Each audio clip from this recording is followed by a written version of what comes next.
All right, it's the weekend before Christmas. My kids are out of school, but my wife still has to work, which means I will have them pretty much every day except for Christmas Day by myself.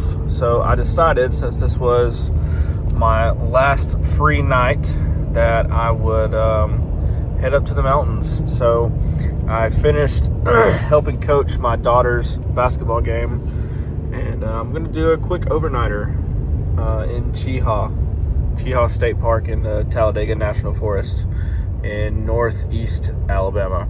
So it's just going to be a quick. It's already 3 o'clock and I'm not even to the trailhead yet, so it's not going to be a lot of hiking tonight before the sun goes down. But I'm kind of just going to hike for, an hour and a half until it starts to get dark and find the nearest campsite. And then I'll finish the loop in the morning. I think I'm just going to do the hike, the Cave Creek to Pinhoti loop that crosses by Mcdill Point.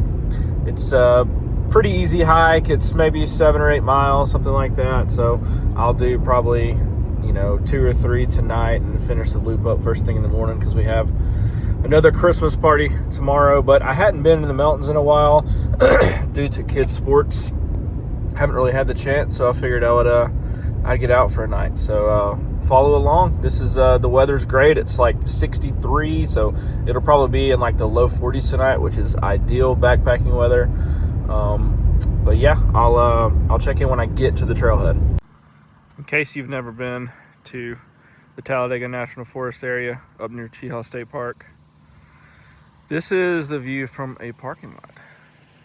So if you're not feeling like getting out into the woods, doing some hiking, just come check out the views from your car.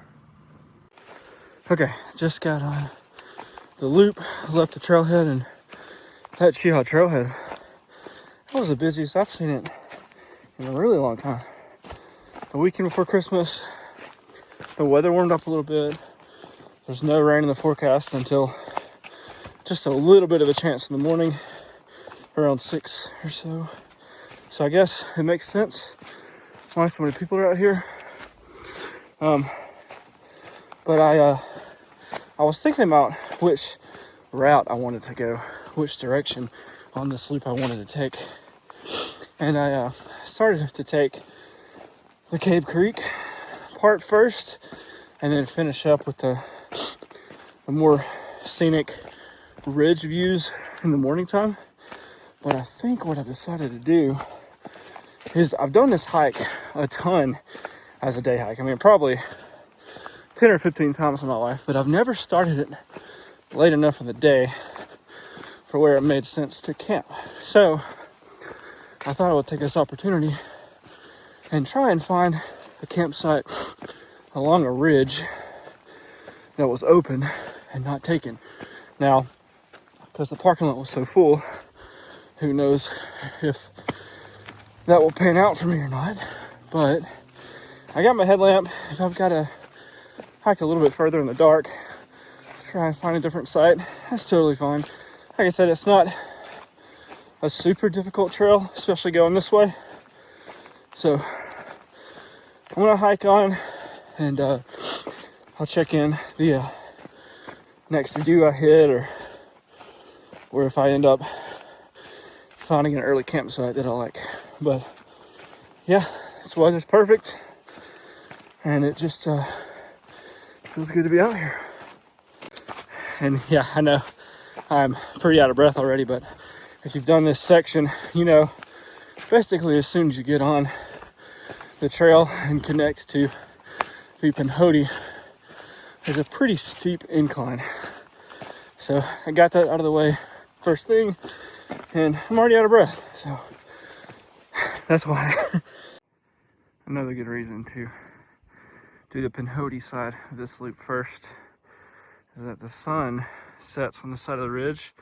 So if somebody is at the campsite I have in mind, then I should have a good bit more daylight to try and find a different spot. But it's gorgeous, and I feel like right there, I think that is where I'm thinking about camping tonight.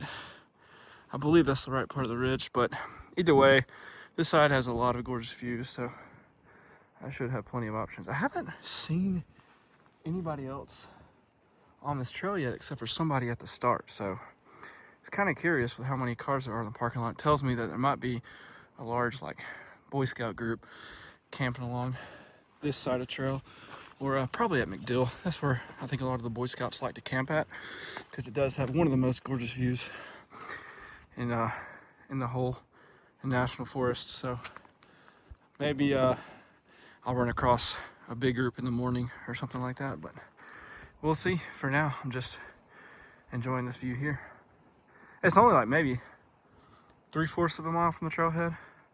So if you want some easy hiking with some great views that aren't hard to get to, definitely recommend this trail.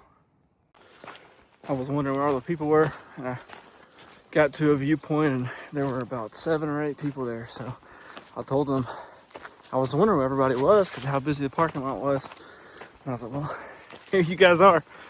But they were just doing a day hike, I think. I don't know if it was their first time out here or not. They were asking how far it was, and they were really close to the trailhead. But check this, this little section is so pretty. Got the sunset right there. Little Forest Service road right there. It's just so peaceful out here. The last time I did this trail, it was in the summer. There was a lot of growth, but really fall, when the colors are changing, and then into the winter time, after all the leaves have fallen off the trees, it's really the best time of year to come out to this part. Just because when you follow this ridgeline on this trail, you just have constant views because you can see through all the trees. I don't know, it's really nice. Really nice to be out here. Sun should set in an hour or so, which should give me plenty of time to find a campsite and set up. If I pass a view and no one's there, I might take a quick video to show you guys some of the views you have here. But for now, let's get this little climb out of the way.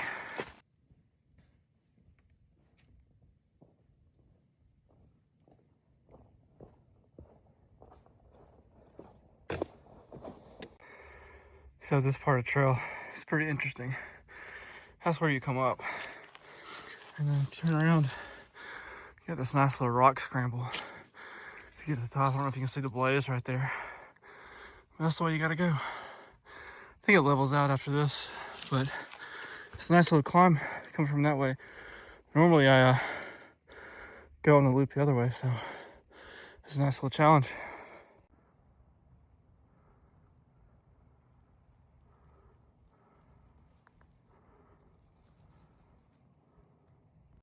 I'll be loving this. Get the bread out. I ended up going further than I thought I would. Kind of a busy trail. So I'm here at the Mcdill Overlook little side trail. So I'll probably head this way and camp. If the rest of this trail is any sign of how busy it is, then Mcdill probably has some people at it, but it's big enough where I should be able to find somewhere that that has some sort of privacy. So I think that's what I'm going to do. Sun is just beginning to duck behind the mountains back there. So that's what I'm going to do. And then in the morning, I'll wake up and decide if I want to complete the loop or just want to turn back around and head back the way I came in. But that's the decision for the morning. For now, I'm going to find a campsite. Okay, if you haven't been on this trail before, then you're probably not aware, but one pretty cool yet somewhat morbid aspect of this trail is back in the 90s, the early 90s, there was a doctor who was flying from, I want to say he was flying from like Florida to Virginia or something like that. I don't know exactly where. He something happened, he ended up crashing, and the remains of the plane are actually still here, and you can camp by them. So check this out. I mean, the entire fuselage is pretty much still here. I mean, it's in terrible shape and it's not even worth hauling out for scrap, so they've just left it over the years. But it is definitely a unique aspect of this section of the Pinhoti Trail. Beautiful golden rays peeking across the ridge. Haven't even set my tent up yet, but I just couldn't pass up this sunset. See if I get a better view of it.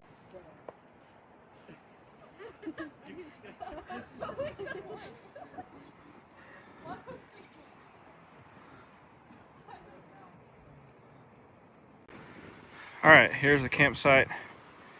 I'm about to hop in there for the night.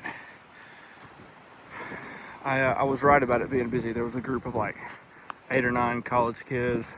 There's one guy down right on the ridge at Mcdill camping.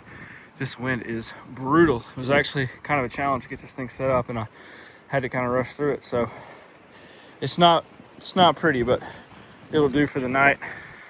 This wind it's brutal, for real. But anyways, I'm gonna get in there, set my pad up, sleeping bag, pillow, all that good stuff, and then just chill for a while. I don't think I'm gonna start a fire. It's pretty windy. So yeah, I'll probably check in first thing in the morning. Okay, I got everything set up. I'm not the biggest gearhead, but some people are, so I figured I'd break down what I have. This is a Cheaha Summit. It's just like a synthetic 20-degree bag. It's pretty light to be a synthetic.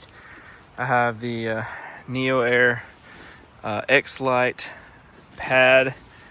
Got the Cheaha Summit Arrows pillow, the premium large for a pillow. I'll never go backpacking without a pillow. I have the ULA Circuit, which is a 55-liter pack, I believe. I've got a Cheaha Summit Reactor sleeping liner, which I will not use tonight. It is nice and toasty in here. And my tent is a Big Agnes Tiger Wall UL3. I don't really need the 3, but I found it on sale at REI. It was like a return for super cheap, so I got it. But yeah, that's my setup. Treats me well. I'm in my tent for the night, and I don't know if I'm gonna leave. It's nice and cozy in here. I'm not hungry. I don't really want to start a fire. It's really windy out there, so I think I'm just gonna chill in here. It's like, I don't know, 5:30, but I don't really see a reason to get out, so I'm gonna call it a night. See. Good morning. Slept through the night. I slept okay. It was extremely windy. It was definitely the windiest night I've ever had in a tent. But I still slept good. I usually sleep with a fan at the house, so that kind of acted as like my fan. But here, warming up some coffee now. About to have morning brew. It's very, very foggy, so I don't know how much of a sunrise I'll get, but I'm gonna warm up some coffee and then walk down to the viewpoint anyways, just see what it's like. I got this Kuju coffee pour over single serve. That's what it looks like. You pour it over. Let's see how it tastes. Not much of a black coffee drinker, but honestly, this is not so bad. Of course, you know, they say everything tastes better in the backcountry, which I believe. Trying to be a little quiet because there's a guy down at Mcdill Point camping. Don't want to wake him up if he's not awake yet. I was kind of worried it was going to get cold last night, but it actually got hot, so I took my socks and my pants off. It was that hot in there. So let's see if there's any view here. Oh yeah, check it out. You can't see anything. So foggy. I'm gonna finish my coffee, eat my Pop-Tart for breakfast because I'm not much on cooking breakfast in the morning times in the backcountry, but I'm gonna get packed up and start hiking after that. So I'll catch up to you on the trail. All right, just packed up, leaving no trace. Gonna clean up my campsite. Got all my trash. see. All right. Good as new. Make sure I got all my trash over here. I think I did. Yep. We're good. All right. This is a great campsite. If you want to do a quick overnighter, I would recommend getting started later in the day because it is a pretty short loop. But get started later in the day. Come set up camp at Mcdill. Enjoy the overlooks. It's beautiful. And I think I decided, well, I'll show you a minute. I'll show you the route. I think I'm going to go back. All right, I made it back to the Pinhoti Trail. I'm talking a little quiet because there were some guys camping up there last night. If they're not up yet, I don't want to wake them up. But I came from that way yesterday, down this hill and around that bend. And then I went this way to the little Mcdill quarter-mile side trail. And I think I'm going to go this way this morning and just finish the loop. It's about, I believe it's about 5 miles this way, about 3.5 this way, so it's a little bit longer, but I think it'll be worth it, so I don't have to repeat the same views and try and get, I know since it's so foggy, I don't think there's going to be any views for a while this way. And when the sun rises on this side, I should be able to at least have a chance to see some views. So we're going to go this way, and I'll check in a bit. All right, we are officially entering the Cheaha Wilderness section of the Talladega National Forest. Just passed a few guys down. They were kind of between two ridges almost, and asked them how the wind was last night, and they said they weren't bothered. So that was evidently the place to be, because it was brutal on me. It was really hard to get my tent set up, but we did it. So we keep going this way for maybe another mile or so. And then there's a little side trail where you cross this ridge up here and get to, you connect to the Cave Creek Trail. And that trail is the one that takes you all the way back to the trailhead. Okay, it's a very foggy morning. That's the way we came. That's the way we're going.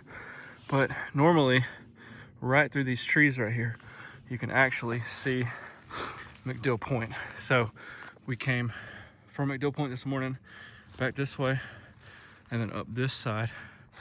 And in just a little bit, we're gonna take a connector trail that's gonna take us across this ridge, and then we'll finish up the hike on the other side of this ridge. It's pretty cool. I just had a deer run right across the trail right in front of me and down this way. It's a great time of year to see some wildlife. I think I hear some more up that way. I don't see them, but they're definitely up there.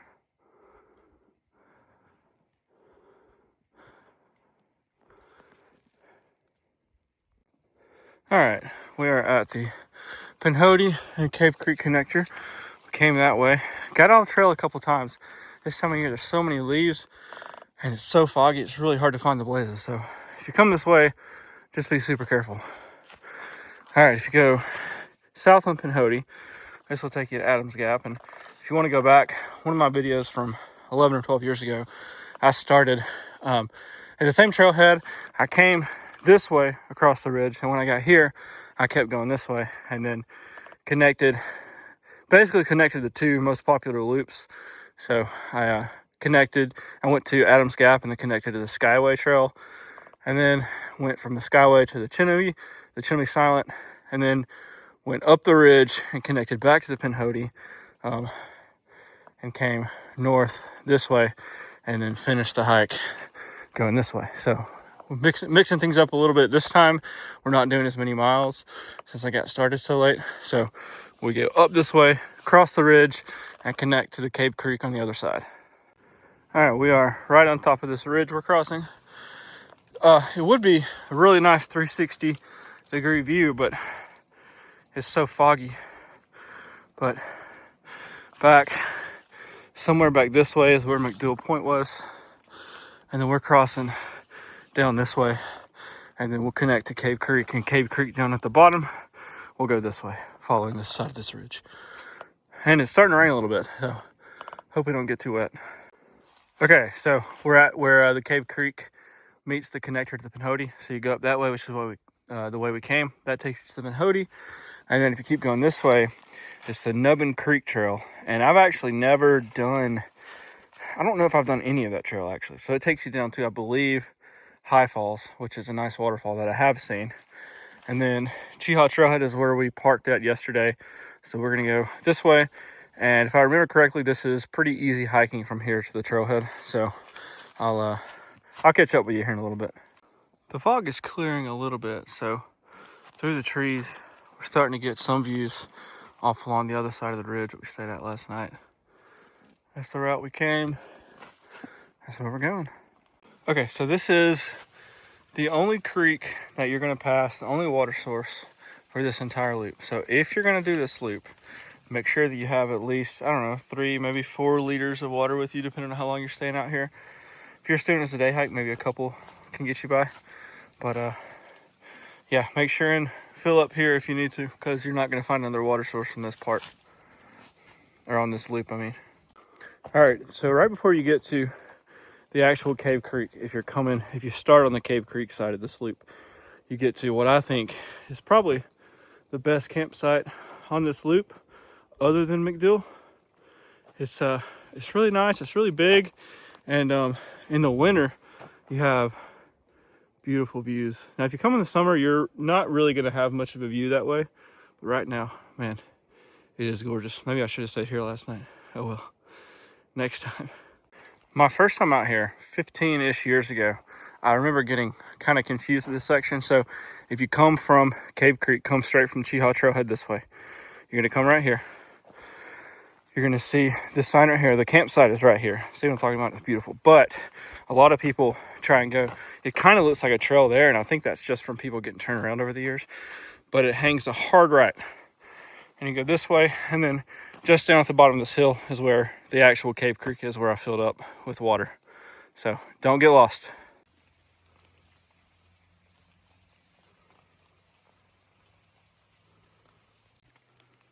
Check out the clouds just rolling in.